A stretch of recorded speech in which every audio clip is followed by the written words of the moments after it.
ऐसे लगता है जैसे हम उनकी खुशी जीत पाएंगे, अंदर एक उमंग आ जाता है। कभी ऐसा नहीं लगता कि ये बात कैसे हटाएं, क्या करें, क्यों हटाएं, पर हमेशा पॉजिटिव रहता है अंदर कि जो तुमको हो पसंद वो काम करेंगे। तुम दिन को अगर रात कहो रात कहेंगे, हमारे घर से क्या जा रहा है। अगर तुमने जिसको रात कह दिया वो रात है, जिसको दिन कह दिया वो दिन है। लेकिन हमारी खुशी इसमें है कि हम बिना बुद्धि चलाए तुम्हारी रज़ा में राज़ी हो सकें। जैसे उसको बोला अर्जुन को, कबूतर उड़ रहे हैं, तो उसको दिखने लगे कबूतर। चापलूस नहीं था अर्जुन, बुद्धिवादी तो बहुत था, लेकिन प्यार इतना था, श्रद्धा इतनी थी, उसको दिखने लगा। और थोड़ी देर में जब भगवान बोलते हैं अरे कहाँ है, नहीं है कबूतर, तो उसको भी फील हुआ जैसे नहीं है। तो ये कोई इंस्टेंस ऐसे नहीं है, लेकिन ये एक बड़ी बात है कि जब भाव होता है, श्रद्धा होती है, उनके ढंग से सोचना होता है, बात करना होता है, तो फिर सचमुच वैसी प्रतीतियाँ होने लगती हैं। लेकिन उसके लिए अंदर की सच्चाई बड़ी चाहिए, साफ दिली चाहिए, निरिच्छापना चाहिए। क्योंकि अगर अपना कोई रंग होगा तो उनका रंग एक्सेप्ट नहीं होगा। तुम देखो, एक सफ़ेद कपड़े पे जो रंग चढ़ता है वो कलर्ड पे नहीं चढ़ेगा, और कलर्ड पे चढ़ाने भी जाओगे तो फिर लिमिटेशंस हो जाती हैं। वो देखते ही कहता है रंगरेज नहीं, इस पे ये रंग तो चढ़ जाएगा, ये नहीं चढ़ पाएगा। अगर तुम ले जाओ कोई ब्लू कलर का कपड़ा, उसको बोलो इस पे लाइट पिंक चढ़ा दो, बेबी पिंक, कहेगा नहीं चढ़ेगा। काला चढ़वा लो, बॉटल ग्रीन चढ़वा लो, रिस्ट्रिक्शंस हो जाएंगी। पहले तो वो रंग आता ही नहीं है मज़े वाला, चढ़वा भी लोगे मज़े वाला रंग नहीं आएगा, कलर चेंज हो जाएगा। हमने एक बार बड़े शौक़ से शॉल डाई करवाई, हमारे पास थी लाइट बेज कलर की शॉल, तो एक कलर पसंद आ गया ग्रीन, तो हमने उसको बोला हमको ये वाला कलर तुम डाई करके दो। गुरुजी का बर्थडे था, हमको जाना था, हमको लगा हमारे सूट से मैचिंग हो जाएगा, अच्छा लगेगा। उसने भी ध्यान नहीं दिया, बोला हाँ हो जाएगा। लेकिन जिस दिन लेने गए कलर चेंज था। बोला ये आपका बेज कलर पहले ही था ना, वाइट पे आता, बेज पे नहीं आएगा। तो हालांकि इतना लाइट बेज कलर था तो भी उसने कलर ख़राब कर दिया। तो एक बात समझ में आती है कि अगर हमको गुरु का रंग एक्सेप्ट करना है, हमारा अपना कोई रंग नहीं होना चाहिए। जब हमारे अपने कोई रंग हैं, हमारे अपने कोई विचार हैं, हमारी अपनी कोई सोच है, हमारे अपने कोई स्वभाव हैं, तो हम उनको एज इट इज़ एक्सेप्ट नहीं कर पाएंगे। सबसे पहले यहाँ आकर के बात ही यही है कि जो रंग चढ़े हुए हैं वो सारे उतरें। पहली मेहनत ही अपने साथ अबोध बालक होने की है, बाकी सारी मेहनत बाद की है। सबसे पहले ज़रूरत होती है अबोधता की, सबसे पहले ज़रूरत होती है अपने सारे रंग उखाड़ फेंकने की। जब तक मेरे पास अपना कुछ भी बाकी रहेगा, हम उनको एक्सेप्ट नहीं कर पाएंगे। और बाहर से कर भी लोगे मजबूरी, भाई अब क्या करो, कोई चारा नहीं है, बैठे हैं, कर भी लोगे मजबूरी उनको एक्सेप्ट, तो भी अंदर से कैच नहीं कर पाओगे, ना वो निखार आ पाएगा। जो आना चाहिए वो निखार नहीं आ पाएगा, क्योंकि अंदर तो बुद्धि अपनी चलती रहेगी, अपने विचार चलते ही रहेंगे। तो एक जो संकल्प भी करेंगे, गुरु तुझ जैसी बने ये जीवन मेरी, उसके लिए सबसे पहले तुम खाली होने चाहिए, साफ होने चाहिए। पानी का देखो अपना कोई रंग नहीं है और अपना कोई आकार भी नहीं है, तो जो रंग में लाओ पानी वैसा हो जाता है, और जिस बर्तन में डालो उसी आकार में ढल जाता है। हमारे पास भी ना अपना रंग होना चाहिए, ना आकार होना चाहिए। जब तक हमारे पास अपना रंग है, अपना आकार है, हम अपनी बुद्धि से चलेंगे, अपने ही स्वभावों से चलेंगे। गुरु के रंग में नहीं रंग सकते हैं। चाहे तुम ज्ञान ही पकड़ लो, कई लोग सत्संग में आके ज्ञान पकड़ लेते हैं, तो भी तो तुम्हारा अपना ही एक रंग हो गया, एक अपना ही रूप हो गया ना। तो भी गुरु कैच नहीं होगा तुम्हें, भक्ति नहीं आएगी जीवन में, प्रेम की सरसता नहीं आ पाएगी, बल्कि शंकाएं रहेंगी, संशय रहेंगे, बातें रहेंगी दिमाग में। मुंह से भले ना बोले इंसान, लेकिन अंदर बहुत कचरा रख के चलेगा, और वो अंदर का कचरा उसको उन्नत होने नहीं देगा। अंदर का कचरा कभी उसको मंजिल पे खड़े नहीं होने देगा। इसीलिए पहले ज़रूरत होती है अपने आप को क्लीन करने की, पूरी तरह से क्लियर करने की, पूरी तरह से सफाई हो जाए, अंदर शुद्ध हो जाए अंदर से। बाहर की जितनी भी बातें हैं वो तो बाद में आई जाएंगी, जीवन में बड़ी बात नहीं होती है। लेकिन सबसे पहली ज़रूरत होती है अपने सब स्वभाव छोड़ने की।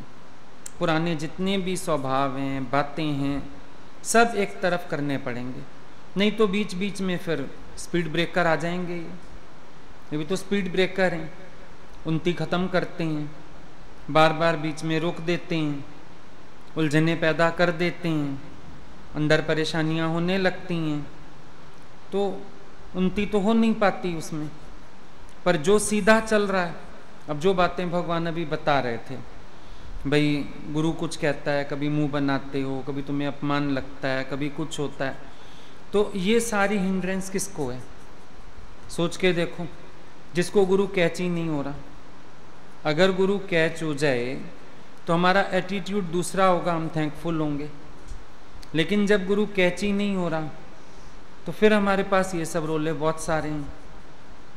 कभी हमें बेइज्जती लग जाएगी, कभी हमें बुरा लग जाएगा, कभी लगेगा ऐसे क्यों कहा, वैसा क्यों कहा, ये वाला शब्द क्यों कहा, वो वाला शब्द क्यों कहा। वो मतलब एक शब्दों की माया में उलझा हुआ है, गुरु नहीं कैच हो रहा।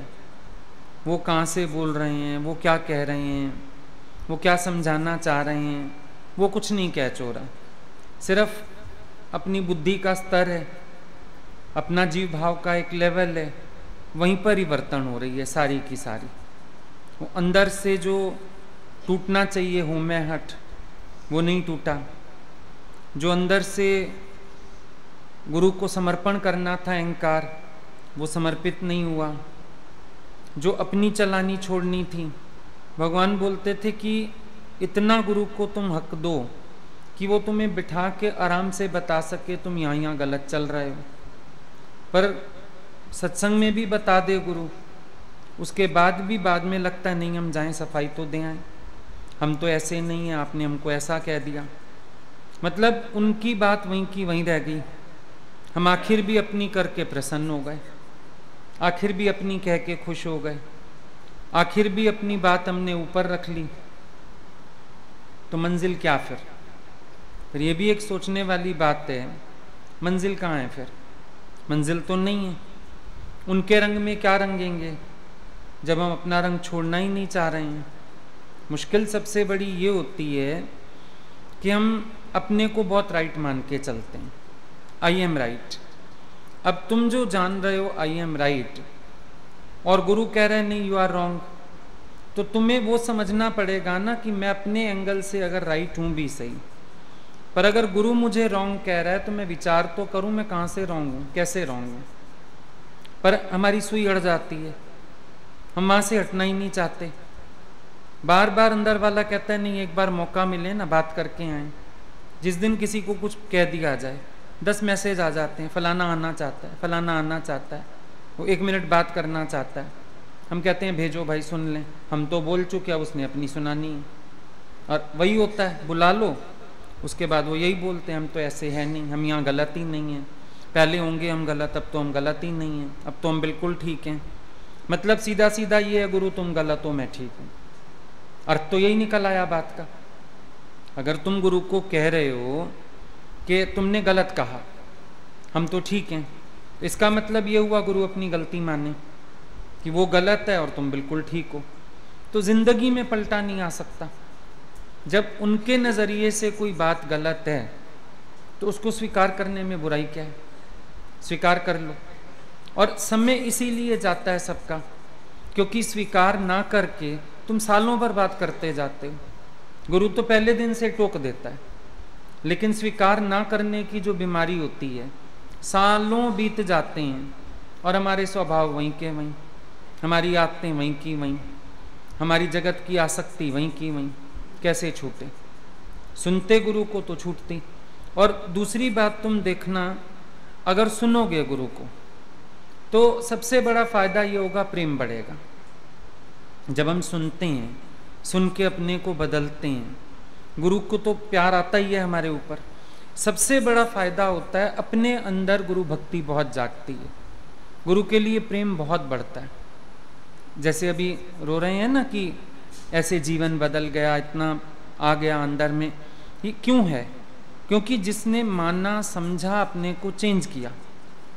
अब चेंज किया तो प्यार बढ़ने लगा अंदर से, समझ आने लगा कि वचन मानने में कितना फायदा होता है, समझ आने लगा अगर हमने गुरु को सुना समझा, हमारे जीवन में परिवर्तन कैसा घट गया अंदर, बल्कि भक्ति बढ़ी, प्यार बढ़ा। और ऐसे जब तुम अपने अहंकार में चलते हो, भक्ति भी दिखावा, श्रद्धा भी दिखावा, वो गुरु को ही कैच हो जाता है कि दिखावा है, अंदर का भाव नहीं है, सिर्फ ये बाहर का दिखावा मात्र है।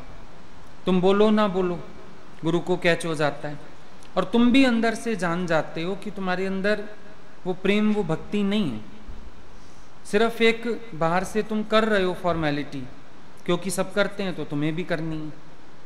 पर मज़ा तब आता है जब हम सुनते हैं, गुरु को कैच करते हैं और उसके अकॉर्डिंग हम मुड़ते जाते हैं। फिर अपने जीवन में जो चेंज आता है, उससे श्रद्धा, विश्वास, भक्ति बहुत बढ़ता है, बहुत अच्छा लगता है अंदर में।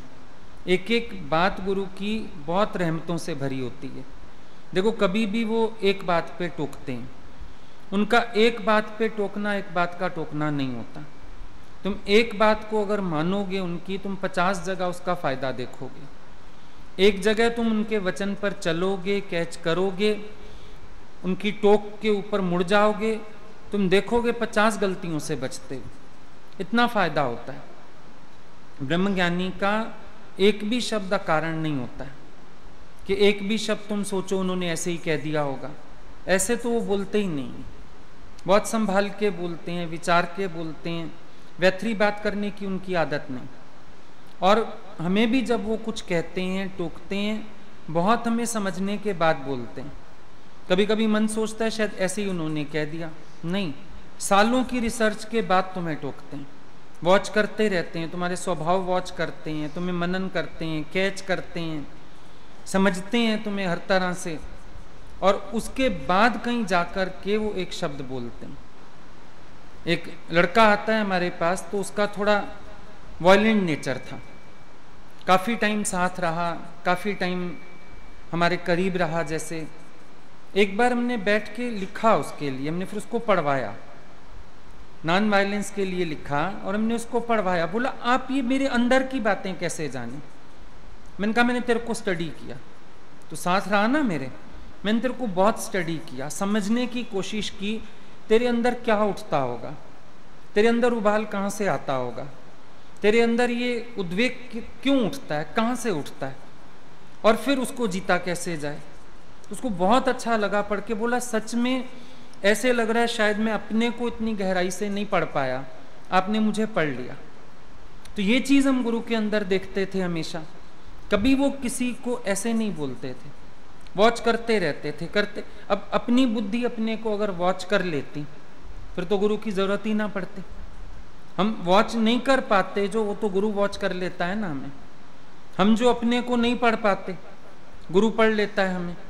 और जब वो बोलता है तो उस समय हमें कैच करना चाहिए। अगर थोड़ा सा भी, अब उसको भी बुरा लग जाता कि आपने ऐसा मेरे लिए सोचा, और उसने कैच किया और उस दिन से परिवर्तन लाया अपने माइंड में। हमने देखा उसके बाद काफ़ी चेंज फील किया। अपने नेचर को उसने वायलेंस से नॉन वायलेंस की तरफ ले जाने की कोशिश की, क्योंकि कैच की बात, समझी, और सबसे ज़्यादा उसका वो देखा मैंने भाव, आंखों में आंसू आ गए। बोला आपने मेरे लिए इतनी मेहनत की, आपने मेरे को इतना रीड किया और उसके बाद मुझे कैच करवाना चाहा, मुझे समझाना चाहा, तो अगर उसको बुरा लग जाता, मैं ऐसा हूं कि आप मेरे लिए ऐसा सोचते हो, आपने ऐसे 4 पेज लिख दिए बैठ के, तो सुधार की कोई संभावना ही नहीं थी। लेकिन जब मन भीग गया, गुरु की मेहनत को समझा, फिर अपने आप को कैच किया कि सही में बात यही है, तो परिवर्तन घटाने की कोशिश करी ना। जमीन आसमान का फर्क आ गया नेचर में। ऐसा नहीं है कि कोई भी पलट नहीं सकता है, पलट तो हर कोई सकता है, लेकिन दिक्कत क्या है, कोई माने। जब मानोगे तो पलटना आसान है, नहीं मानोगे तो पलटा खाना मुश्किल हो जाता है।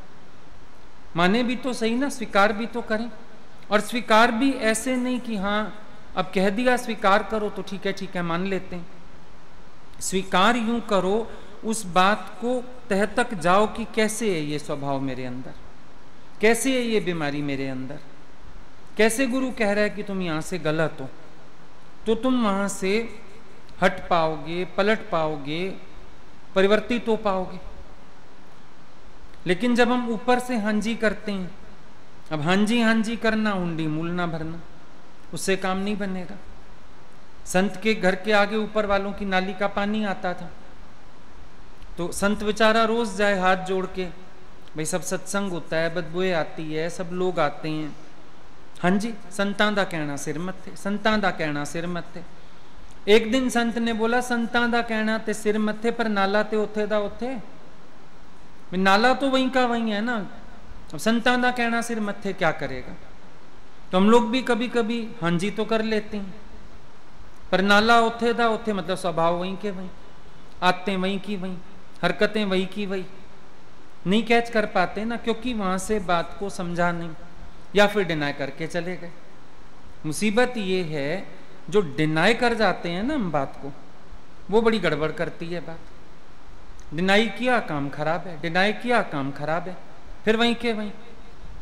भले गुरु टोक दे, अभी पीछे मैंने टोका किसी को, तुम कहीं जाते हो फालतू बोलते हो, फालतू व्यवहार करते हो, अच्छा फटाफट आके कमरे में नहीं हम तो ऐसे नहीं वैसे नहीं, हम तो अपने लिए जाते हैं। अगले ने बात की, जो भी था, मुझे समझाने का मौका ही नहीं मिला, आखिर मुझे चुप होना पड़ा। कल फिर वही हरकत थी, अब मैं अगले को मैगजीन दे आऊं जाके। मैंने माथा पीटा बाद में अपना कि मेरे जैसा होता दोबारा मुंह ना करता उस तरफ, या फिर किसी और को बोलता देखो इनकी बात को सॉल्व करो, लेकिन क्योंकि समझा तो था ही नहीं, मेरी बात तो वहीं कालख डाल गए। तो अब कहाँ शर्म आती या कहाँ दोबारा मन हटता, वहां से क्या होता, होना था ही नहीं। मुझे पता था कि अब ये दोबारा चलेगी बात सारी की सारी, क्योंकि जो मैंने बोला वो कह चुका ही नहीं। मुश्किल सारी यही है कि हम जब डिनाई करते हैं ना, हरकत हम दोबारा वही करे आते हैं, हटते ही नहीं। हम 1-4 दिन को भी नहीं हट सकते किसी भी स्वभाव से। तुम मेरे से लिखवा के ले जाओ, जब अंदर से एक्सेप्ट नहीं होगा ना, तुम अपने स्वभाव से 4 दिन भी नहीं हट पाओगे, हटा जाएगा ही नहीं, शर्मिंदगी कोई होगी ही नहीं अंदर, क्योंकि एक्सेप्ट किया ही नहीं। अपने मूल नेचर को गुरु जब वार करता है, वो किस पे वार करता है, हमारी मूल हैबिट्स पे वार करता है। वो तो कारण बनता है ना, भाई फलानी बात हुई, कारण बना, तो किसी कारण पे उसने हमको टोक दिया। अब हम लोग उस कारण की तो अच्छी तरह ढूंढाई कर लेते हैं, नहीं फिर मैं ऐसे ना बोलता, फिर मैं ऐसे ना करता, फिर उसके तो पीछे पड़ गए। लेकिन गुरु तुम्हें कह रहा है कि ये तुम्हारा मूल स्वभाव है, तुमने उसको विचार किया। गुरु ने मूल स्वभाव को टोका, एक पर्टिकुलर बात को वो टोकता ही नहीं है। पर्टिकुलर बात का तो सहारा लेना पड़ता है कि शायद तुम सुन लो अब इस बात के कारण, क्योंकि ऐसे बिना कारण के बोलने लगे तो तुम वैसे नहीं मानोगे। मुश्किल तो ये भी है ना, ज्यों के लेके पात में, पात पात में पात, त्यों संतन की बात में, बात बात में बात, बातों में बात होती है ना। संत कारण तो बोलते ही नहीं, उनकी बात के पीछे बात है, बात के पीछे बात है, और जितना गहरे उतरते जाओ। आज जितने शास्त्र हैं हम लोगों के, कई बार शास्त्रों के उदाहरण चलते हैं, अब हर बात एक नया अर्थ निकल आता है। क्यों निकल आता है नया अर्थ? क्योंकि इतनी गहराई है संतों की बातों में। गीता पढ़ लो, जितनी बार तुम गीता का कोई श्लोक पढ़ोगे तुम्हें एक नया अर्थ समझ आ जाएगा। क्या चक्कर है? क्योंकि जिस आत्मा की गहराई से बोला गया उसको जितना मर्जी तुम समझते जाओ, गूढ़ अर्थ है ही गूढ़ अर्थ। क्योंकि इतना गूढ़ तत्व बोला गया, उसको समझने के लिए बुद्धि छोटी। अब जितना खुद गूढ़ तत्व में निष्ठा करते आओ उतना गूढ़ अर्थ पल्ले पड़ता है, और गूढ़ अर्थ पल्ले पड़ता है, और गूढ़ तत्व समझ में आता है। हर बात के पीछे अर्थ ही अर्थ है। आज चाहे तुम ले लो, शुकदेव मुनि है भाई, उसने पिता को प्रणाम ही नहीं किया। और उधर बात आती है श्वेत केतु की, उसने तो शिव पार्वती को ही प्रणाम नहीं किया। अब श्वेत केतु निर्दोष है और शुकदेव बेचारा फंस गया, उसको अहंकारी मान लिया गया। विचार करके देखो क्यों?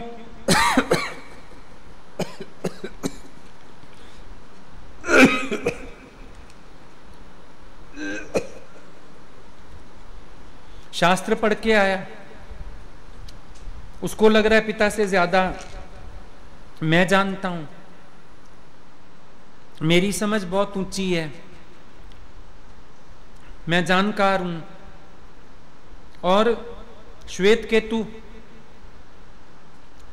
केतु के अंदर कोई विचार ही नहीं है। वहां अहंकार से पहले विचार है, वहां आत्म मस्ती है, विचार कोई नहीं है।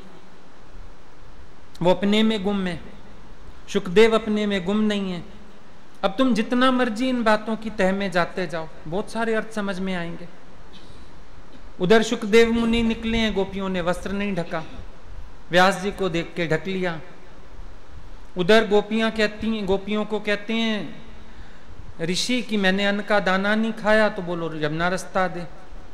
कृष्ण कह रहे हैं अगर मैंने स्त्री का मुख नहीं देखा हो तो रास्ता दे। मतलब जितनी भी उदाहरण चलते हैं, तुम अब गहराई में जाते जाओ और कई बार गुरु को सुनते हो, जब वो बात करते हैं एक नया अर्थ, फिर एक नया अर्थ, फिर एक नया अर्थ, कहां से आ रहा है? नित्य नया अर्थ निकलेगा, क्योंकि समझ में आएगा गुरु की बात साधारण है ही नहीं। अब आज गुरु जी की कितनी बातें हम कितनी बार रिपीट करते हैं, बातें तो वही हैं, इंस्टेंस हैं, दिमाग में चलते रहते हैं, पर हम हर बार फील करते हैं, फिर एक नए अर्थ से बात समझ आती है, हर बार नए अर्थ से। अकेले भी बैठ के विचार चल रहा हो कोई उनकी बात का, फिर एक नया अर्थ समझ आ जाता है। ओहो, गुरु जी ने ये सोच के कहा होगा, ये बताना चाहते होंगे, वो ना मेरे को ये कैच करवाना चाहते होंगे। अपने आप ही अंदर आता रहता है, क्योंकि कभी लगता ही नहीं कि उनकी बात की गहराई हमने पा ही नहीं सकते। हम तो जितना गहरा गोता लगाते जाएं उनकी गहराई वाली बात और समझ आती है, और गहरी बात समझ आती है। अब अष्टावक्र मुनि हैं, उनको पिता ने श्राप दिया। श्राप क्या दिया? भाई 8 वक्र हो जाएं तुझे, 8 जगह कुबड़ निकल आया, अष्टावक्र तभी नाम था उनका। अब अष्टावक्र मुनि को क्यों मिला श्राप? अभी गर्भ में थे, पिता उनकी माता से शास्त्रों की बातें कर रहे थे कुछ, और ये गर्भ से बोल पड़े शास्त्रों में ज्ञान कहाँ है। पिता पंडित थे, विद्वान थे, उनकी ईगो हर्ट हो गई, उन्होंने श्राप दे दिया, भाई तुझे 8 वक्र हो जाएं। अब सोचने वाली बात है, 8 वक्री क्यों हो जाएं?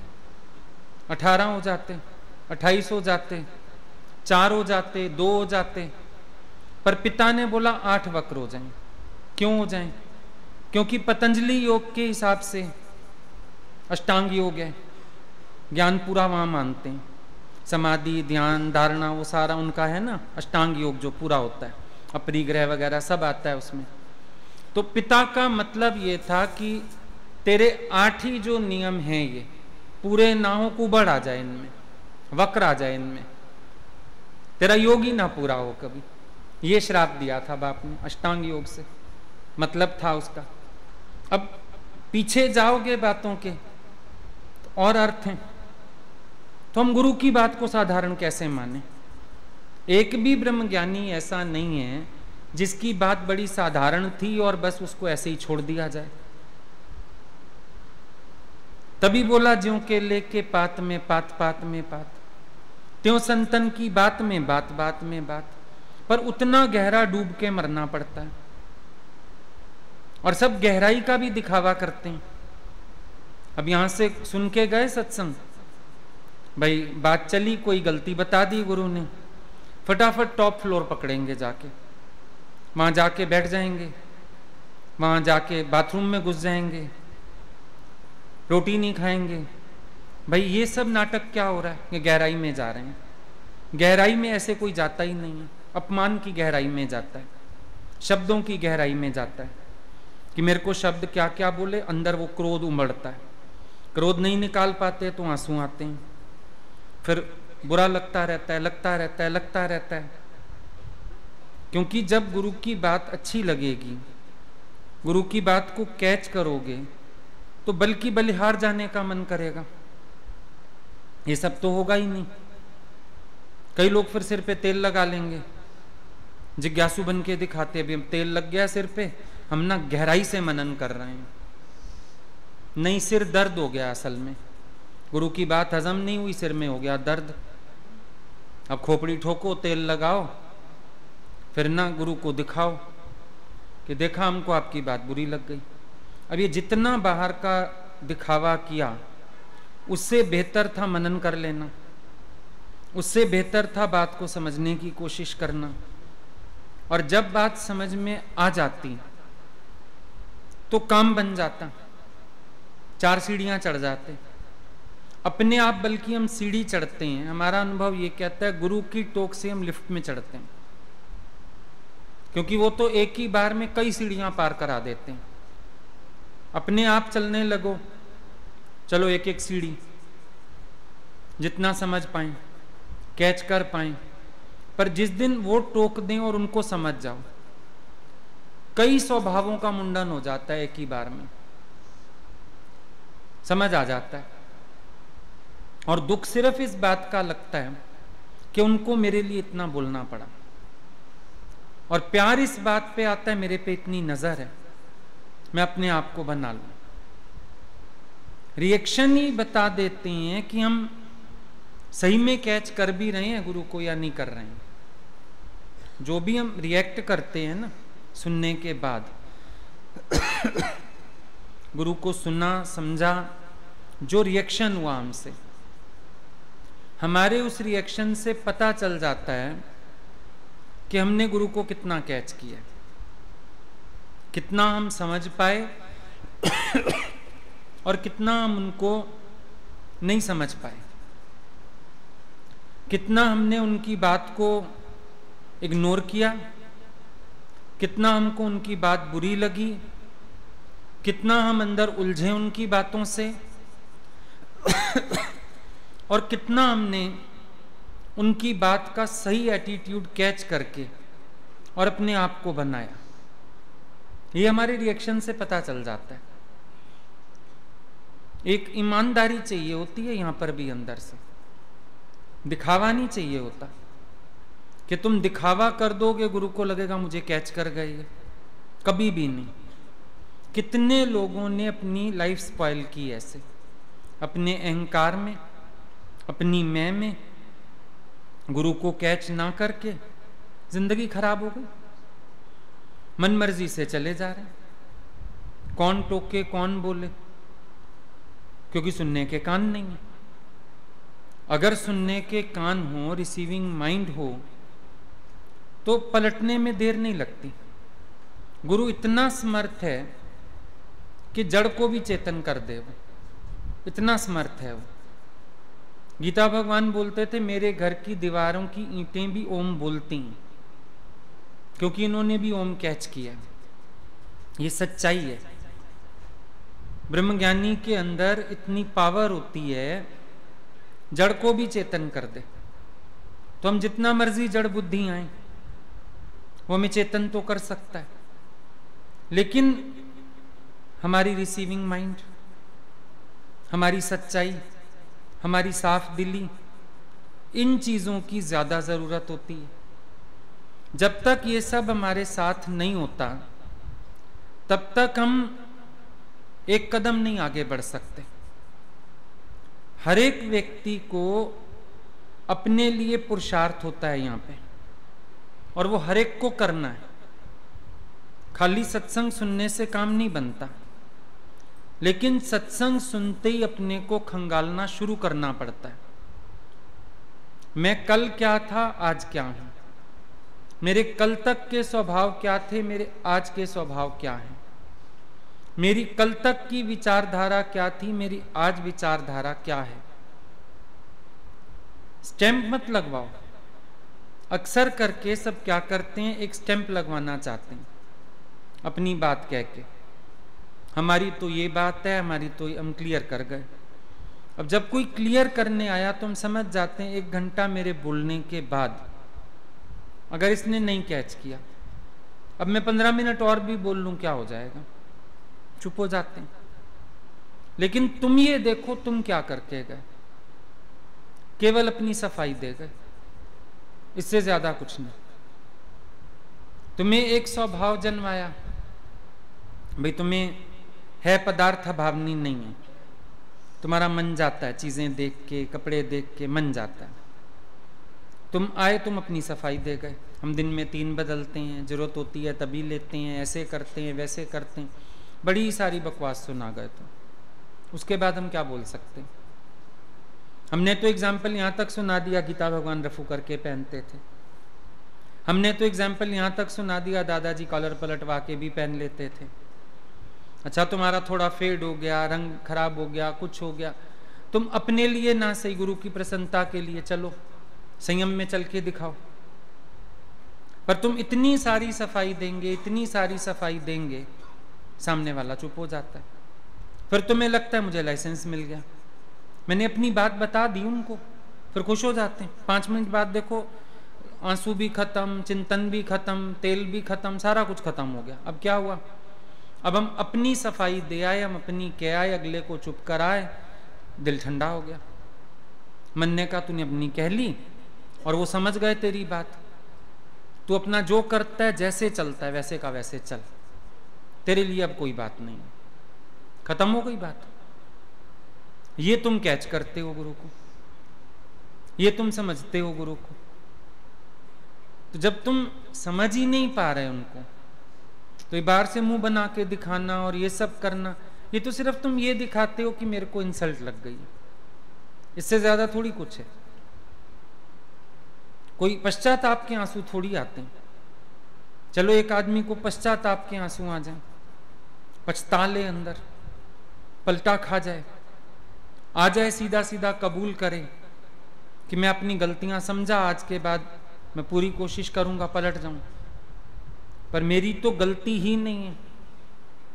एक सुई अड़ जाती है वहीं की वहीं, मेरी तो गलती है ही नहीं, मेरी तो गलती है ही नहीं, मैं तो एकदम सही हूं, मैं तो राइट चल रहा हूं, मैं तो ऐसा हूं, मैं तो ऐसा हूं। आए तो इस मैं को खत्म करने थे, फिर ये मैं तो वहीं की वहीं। दृष्टांत तो भले हमने ये भी सुन लिया, राजा ने गुलाम रखा, खाएगा क्या जो खिलाओगे, पहनेगा क्या जो पहनाओगे, नाम क्या है जो आप बुलाओगे, ये भी सुन लिया दृष्टांत तुम। लेकिन चले कितना इस दृष्टांत पर। कथा भी कराते, दृष्टांत सुना भी आते हैं कईयों को, कई जगह सत्संग कराते हो दृष्टांत बता के, पर तुम बताओ तुम इस पर कितना चले। जो खिलाएं, जो पहनाएं, जैसे रखें, बताओ जरा तुम कितना चले इसके ऊपर। तुम रत्ती भर भी नहीं चले इस पे, क्योंकि तुम्हारे पास अपनी विल है, अपनी इच्छा है, अपना अहंकार है, अपनी समझ है, अपना तरीका है। तुम उस सब पे चलना चाहते हो, गुरु के अकॉर्डिंग कहां चलना चाहते हो, गुरु के अकॉर्डिंग कहां मुड़ना चाहते हो, फुल कंफर्ट से चलना चाहते हो।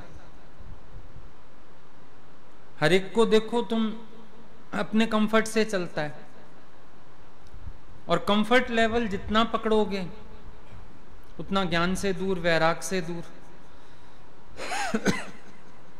यहां कंफर्ट लेवल पकड़ने का कोई मतलब ही नहीं। कंफर्ट कैसा? तुम ना तन को डिस्कंफर्ट करो ना मन को डिस्कंफर्ट करो, उन्नति कैसे होएगी?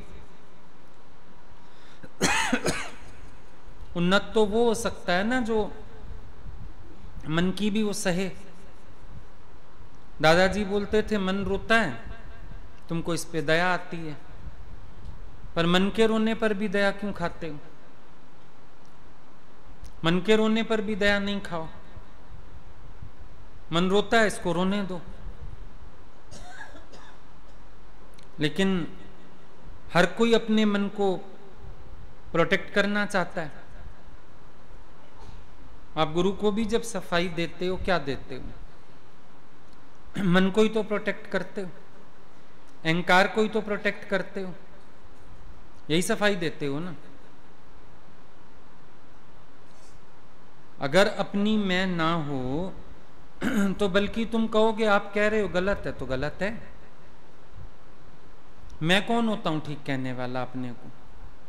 अगर आप कह रहे हो तू गलत है तो मैं अपने को ठीक कैसे कह दूं? आपने मिस्टेक निकाली है तो है ही, होगी जरूर। भगवान हम लोगों को बोलते थे मैं कुछ कहती हूं, समझो तुम्हें उस समय नहीं समझ आ रहा या अपनी गलती समझो नहीं लग रही, तो तुम स्वीकार तो कर लो कि आप कह रहे हो तो होगा। फिर 1 दिन 2 दिन जब विचार करोगे तुम्हें समझ आ जाएगा। पर जब तुम हाथ के हाथ मना कर गए कि नहीं हमारे अंदर तो ये गलती है ही नहीं, हमारे अंदर तो ये बात है ही नहीं, जब तुम हाथ के हाथ मना कर गए तो अब हम क्या करें? फिर अब हम कुछ कर ही नहीं सकते। ना तुम कैच करोगे जिंदगी भर, क्योंकि जब तुम एक बात को डिनाई कर देते हो तुम्हें फिर उसका विचार तो चलता ही नहीं, चिंतन तो चलेगा ही नहीं। जब तुम डिनाई कर गए, भगवान हम लोगों से 4-4 दिन बात नहीं करते थे कुछ समझाने के बाद, मैसेज भी दे दो तो भी नहीं बुलावा आता था। 4 दिन बाद कहते थे विचार करके फिर मेरे से बात करो, क्योंकि अभी तो उद्वेग है तुम्हें मन का, तुम्हें अपमान फील हो रहा है, तुम्हें बुरा लगा हुआ है। अभी तो तुम सिर्फ अपनी सफाई देने आओगे और कुछ नहीं करोगे, रोना धोना मचाओगे, शोर मचाओगे, अपनी सफाई दोगे और चले जाओगे। पर जब 4 दिन चिंतन कर लोगे तो शायद तुम्हें समझ आ जाए हमने क्या कहा, शायद तुम्हें समझ में आ जाए गुरु क्या समझाना चाहता है, गुरु क्या सिखाना चाहता है, क्या बताना चाहता है। अगर 4 दिन विचार कर लोगे, पर बिना विचार किए चले आओगे, और सबको जल्दी यही होती है, बिना विचार किए फटाफट चले जाएं, बोलाएं एक बार, क्यों मैं अपना बोलाऊंगा, मैं अपना खुश, फिर उसके बाद ना मुझे विचार करना ना मुझे गलती माननी, मैं अपनी सफाई दे के चलाऊंगा आराम से। कई लोग तुरंत फौरन चिट्ठी लिख देते थे, भगवान बोलते थे अभी अभी तो मैंने बात कही, अभी तुमने चिट्ठी कैसे लिख दी? अगर तुमने ये लिखा है हम समझ गए तो भी झूठ है, ये लिखा है नहीं समझे तो भी गलत है। विचार तो करो पहले 4 दिन, मैंने बोला क्या, कहां से बोला। और कितने लोगों को ये बात हम लोग समझा समझा थक जाते हैं। अरे 4 दिन विचार कर लो, अरे विचार कर लो, अरे समझने की कोशिश कर लो, नहीं, वो अड़ गया दिमाग, जहां अड़ गया। बस हम तो अपनी सफाई दे के अपने को राइट कह के फ्री, तो उसमें फिर काम खराब रहता है। फिर सोचते हैं स्थिति बन क्यों नहीं रही, स्थिति कैसे बनेगी, आत्माकार स्थिति कैसे होएगी? बिना अपना अहंकार गवाए, बिना अपना रंग रूप छोड़े तुम गुरु के रंग में कैसे रंग सकते हो? गुरु के रंग में रंगने के लिए पहले अपना तो एक रंग छोड़ो। तुम अपना रंग छोड़ने को तैयार ही नहीं होते, वहीं की वहीं अड़े रहते हो, जहां से चले वहीं अड़े रहते। I am right, I am so and so, मैं ऐसा मैं वैसा, मैं जो करता हूं ठीक, मैं जैसा करता हूं ठीक, मैं जैसे चलता हूं ठीक।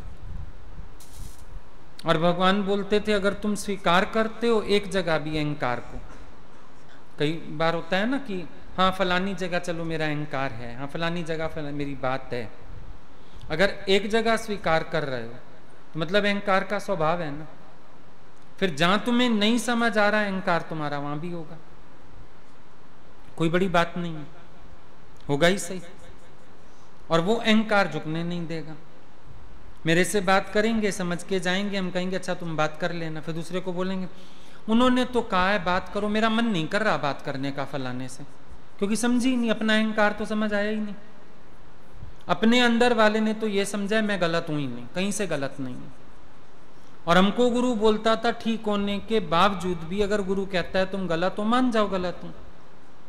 सामने वाला कहता है अच्छा तुम गलत हो, तुम्हें लग रहा है नहीं हो, तो भी मान जाओ, कोई बात नहीं। अगर आपको लग रहा है मैं गलत हूं, कोई बात नहीं, सॉरी है, मैं आगे से और ध्यान रख लूंगा। लेकिन अहंकार अड़ जाता है, मेरा मन नहीं कर रहा बात करूं, मेरा मन नहीं कर रहा प्यार करूं। ये क्या है? अब ये अहंकार नहीं है, हूं मैं हठ नहीं है, जिद नहीं है, अपने को सही और दूसरे को गलत मानने का स्वभाव नहीं है, लेकिन एक्सेप्ट करने की बीमारी नहीं करूंगा एक्सेप्ट। गलत हूं पर गलत चलूंगा, सही होने की कोशिश बिल्कुल नहीं करूंगा। सामने सामने साफ अहंकार दिख रहा है पर मानूंगा नहीं है। मैं क्यों झुकूं, मैं क्यों बात करूं, मैं क्यों प्यार करूं? तो इस मार्ग पर क्या करने आए हो? फिर क्या करने आए हो? ये मार्ग ही ऐसा है, कहता है सिर को पांव बना ले, और फिर तुम यहां आके अड़ते रहते हो। बात तो संत की सुनते हो। शिष्य आया था ज्ञान लेने, उसको ले गया पार्क में, बच्चे खेल रहे थे, एक बच्चे को मिट्टी में गाड़ दिया, ऊपर शिष्य को बिठा दिया, और उस बच्चे के घर वालों को बुला लाया, देखो इसने तुम्हारे बच्चे का क्या हाल किया। पिटाई हो गई उसकी। उसके बाद बोलता है अभी भी शिष्य बनेगा? बोला हाँ जी। बोला अब ठीक है, मैं परख रहा था तू कितना अपने को सही जानता है और कितना बुद्धि चलाता है और कितना मेरे को दोष देता है। कि तू तो फिर ये ब्लेम लगाता ना कि तो इन्होंने किया, मैंने तो किया नहीं। बोला ये टेस्ट था तेरा, दृष्टांत सब रटे हुए सुने हुए, लेकिन रहत भी तो हो किसी बात के ऊपर। और जब एक जगह मेरा अहंकार अड़ रहा है, इसका मतलब जहां जहां मैं अपनी गलती नहीं समझ पा रहा हूं, मेरा अहंकार वहां भी है, मैं उसको भी कैच कर सकता हूं। लेकिन मुश्किल क्या है? स्वभाव है पर स्वभाव को मानते नहीं, ये गड़बड़ हो जाती है। क्योंकि स्वभाव है तो कहीं भी निकलता होगा। अब तुम ये नहीं कह सकते ना यहां निकलता है और यहां नहीं निकलता। अच्छा, एक के साथ निकला मेरा स्वभाव, दूसरे के साथ नहीं निकलता होगा, इसका मतलब मेरा वही स्वभाव सबके साथ टकराता होगा। वही मुझे समझ में नहीं आ रहा। मुझे अपने उसी स्वभाव को ठीक करना है, मुझे अपने उसी स्वभाव को जीतना है। मनन तो ये कहेगा, विचारशीलता तो ये कहेगी कि अपने उसी स्वभाव को जीत के हम जीत सकते हैं। पर अगर अपने स्वभाव के आगे हम हारे हुए हैं, फिर कोई भी जीत दुनिया में संभव नहीं। हम अपने स्वभाव के आगे क्यों हारे हुए हैं, ये सोचने वाली बात है। कई लोग अड़ते थे गुरु जी के पास भी, हम सही हैं तो हम क्यों झुके हैं? भगवान बोलते थे हम भी तो सही हैं, फिर भी तो झुकते हैं तुम्हारे आगे। और तुम अपने नजरिए से कह रहे हो ना हम सही हैं, पर हमारे नजरिए से अगर तुम गलत हो तो तुम्हें अपना मन मोड़ने में क्या जाता है? तुम आए तो मुड़ने हो ना, मुड़ जाओ। आए तो अहंकार गंवाने हो ना, गंवा लो।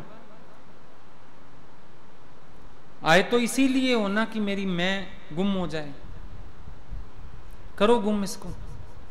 पर उसको सब पालते रहते हैं। तुमने सत्संग कितना सुना इसकी टेंशन नहीं है, पर तुमने अहंकार कितना गवाया, मेन बात ये वाली है। तुम्हारी मैं कितनी गुम हुई, मेन बात ये वाली है। जो अपना अहंकार गवाएगा मंजिल तो वही पाएगा ना। गुरु के पास भी अगर होमे हठ लेके बैठे रहे तो फिर कोई फायदा ही नहीं गुरुवान होने का। गुरुवान माना ही जिसका होमे हठ चला गया, गुरुवान माना ही जिसका अहंकार मर गया, गुरुवान माना ही गुरु रह गया और वो खुद गुम हो गया। गुरुवान ही वही है।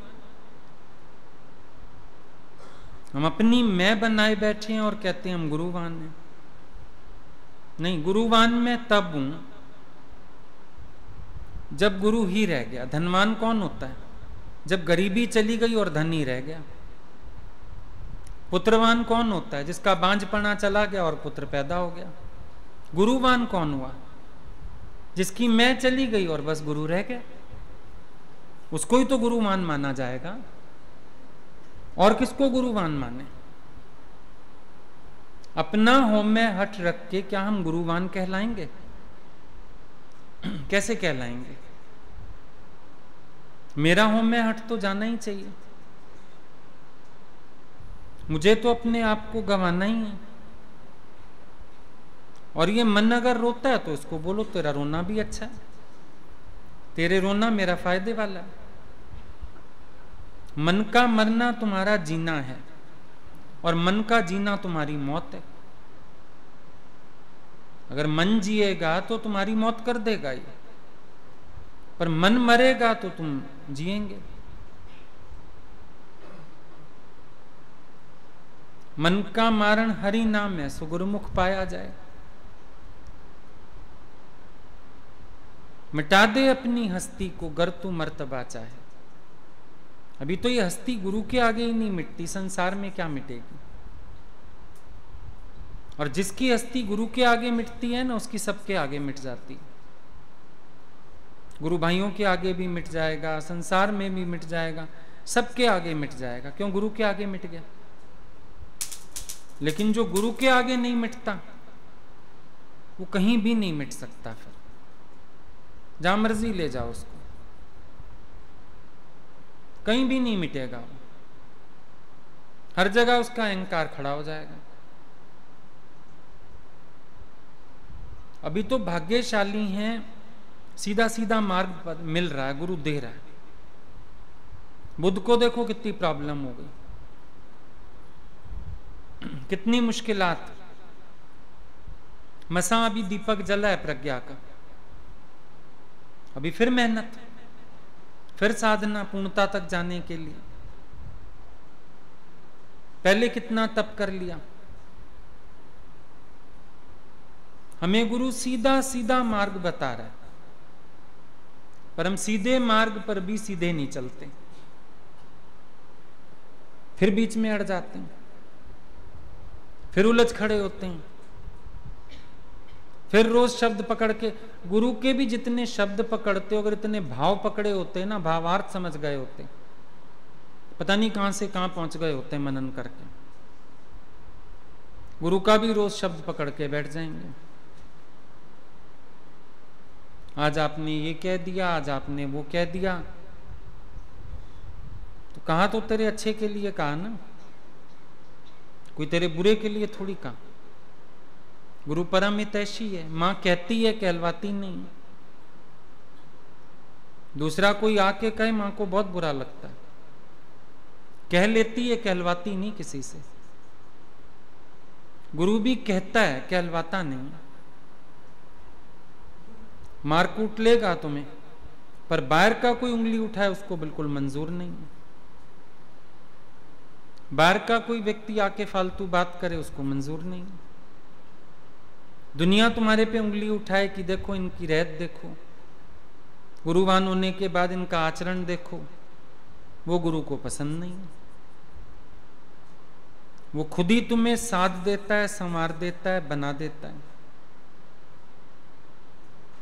वैसे तो ये कमियां कमजोरियां सब तुम्हें पकड़ के लानी चाहिए गुरु के पास, इतना तुम मननशील होने चाहिए। पर चलो तुम नहीं कर पाते हो, फिर गुरु तुम्हारे लिए मेहनत करता है, तो कम से कम उसकी मेहनत की वैल्यू करो, कम से कम उसकी मेहनत को समझो। इतना तो कर सकते हो। फिर उसकी मेहनत पे पानी मत डाल दो ये कह के कि नहीं मैं तो ठीक हूं। 1 घंटा गुरु समझाता है और तुम 1 मिनट में बात खत्म कर देते हैं, क्योंकि मन के साथ बैठ के विचार किया, मन ने कहा तू तो गलत है नहीं, आए अपना कह के चले गए, हम गलत है ही नहीं। तो सारी मेहनत तुमने मिट्टी कर दी। गुरु की मेहनत की कद्र करो, वैल्यू पता हो तुम्हें गुरु की। कोई बैठ के तुम्हारे लिए इतनी सिरदर्दी नहीं करेगा। ब्रह्मज्ञानी तो वैसे ही ना करें, वो तो अपने आनंद में बैठना जानते हैं। कितने महापुरुष आज भी हैं संसार में, गुफाओं में बंद हैं, छिपे हुए हैं। कितने तो हमारे इधर आसपास थे, घर गृहस्थी में ऐसे रहे जैसे उनको कुछ पता ही नहीं। और ये तो जिसने एक आध ने पहचाना उसने जाना, ये तो पूर्ण स्थिति को पाए बैठे। एक थे इधर अपने घर गृहस्थी में, मैंने मिलने भेजा ऐसे किसी को, उन्होंने आके बताया, बोले वो तो बहुत ऊंची स्थिति पर है। बोले हम जाके गले मिले तो वो तो अपने से ही ऐसे करके बैठ गए, हिक्को हिक उच्च ना झिक, हिक्को हिक उच्च ना झिक। अरे एक ही एक है, तू और मैं एक है, ना ऊंचा है ना नीचा है। और लोग जान रहे हैं ऐसे साधारण माता जी रहती है, ना बोलती है ज्यादा, नाचती, बुढ़ापा है, उम्र होगी, और ये नहीं पता माता तो किसी नशे में डूबी हुई है। माथा पच्ची नहीं करते ब्रह्मज्ञानी ज्यादा, वो अपने में जाके मगन हो जाते हैं। प्याले सभी तोड़कर मैं खाने फोड़कर, अपने में जा घुसाया वो दुनिया को छोड़कर। लेकिन शुक्र है आज गुरु ने हमारे लिए इतनी माथा पच्ची की। हम लोगों के मन में हमेशा चोर रहता था, ये कभी ऐसा तो नहीं कर देंगे जैसे दादा 40-40 दिन नहीं बात करता था, कभी ऐसा तो नहीं करेंगे ये जाके कहीं चुप में बैठ जाएं। डर लगता था हमेशा। पर शुक्र है उन्होंने आजीवन हम लोगों के लिए बात की। आज इतने अमूल्य कैसेट्स है हमारे पास, चीजें हैं, शुक्राना है ना गुरु का। अगर वो बात ही ना करते, ऐसे छोटे छोटे पहलू आज भगवान ने डिस्कस किए, अगर इतनी छोटी छोटी बातें ही वो ना समझाते, हम में से कितने जड़ बुद्धि रह जाते थे और चल ना पाते इस मार्ग पर। कितनी हेल्प करी, बारीक बारीक बातें बता के। ये भी तो करुणा है ना, कृपा है। अगर ये कृपा समझो ना मिलती तो, वो सिर्फ अपने लेवल पे ब्रह्म ज्ञान बोलते तो छोटे छोटे विकार जन्माते ही ना, हमारी कमियां बताते ही ना। ज्ञान तो शास्त्रों में भी है। गुरु का सबसे बड़ा फायदा यही हुआ, उन्होंने अज्ञान जन्मा दिया। कभी कभी गुरु जी पूछते थे, हम कहते थे सबसे बड़ा फायदा है आपने अज्ञान जन्माया। ज्ञान तो शास्त्र भी बोल रहे हैं, संत भी बोल रहे हैं, पर ये अज्ञान कोई नहीं पकड़वाता, रोग कोई नहीं पकड़वाता, बीमारी कोई नहीं बताता। आपने हमारे रोग पकड़वा दिए, ये बड़ी कृपा हुई आपकी। अगर आप हमको ये रोग ना पकड़वाते फिर हम क्या करते? दवाइयां तो याद हो जाएं, दवाइयां मिल भी जाती हैं, केमिस्ट की दुकान तो पूरी है। होम्योपैथी में तो शायद 12 होती हैं कि 16 पता नहीं, वो रख लो तो कहते हैं सारी बीमारियों का इलाज है उसमें। पर उसमें भी तो फिर अकल होनी चाहिए ना, किस बीमारी में कौन कौन सी मिक्स करनी है। डॉक्टर चाहिए, पहले वो बीमारी समझे हमारी। शास्त्रों में भी ज्ञान था, संतों के पास भी था, लेकिन हमारा अज्ञान का आईना दिखाने वाला कोई नहीं था। कोई अज्ञान का आईना दिखाता ना हमें। कि तुम कहां पर गलत हो। ये कृपा गुरु ने की, इतनी बारीकी से हमारा अज्ञान पकड़ा, वरना हम रह जाते बीच में। और ये भी शुक्र है उनके प्यार में ये समर्पण हो गया, माइंड रिसीविंग हो गया, कि उन्होंने जो बताया हम उसको कैच कर पाए, बीमारी समझ पाए। कहीं कोई बीमारी बताने वाला नहीं, कहीं कोई समझने वाला नहीं, और फिर उसके अनुरूप ज्ञान दे दिया।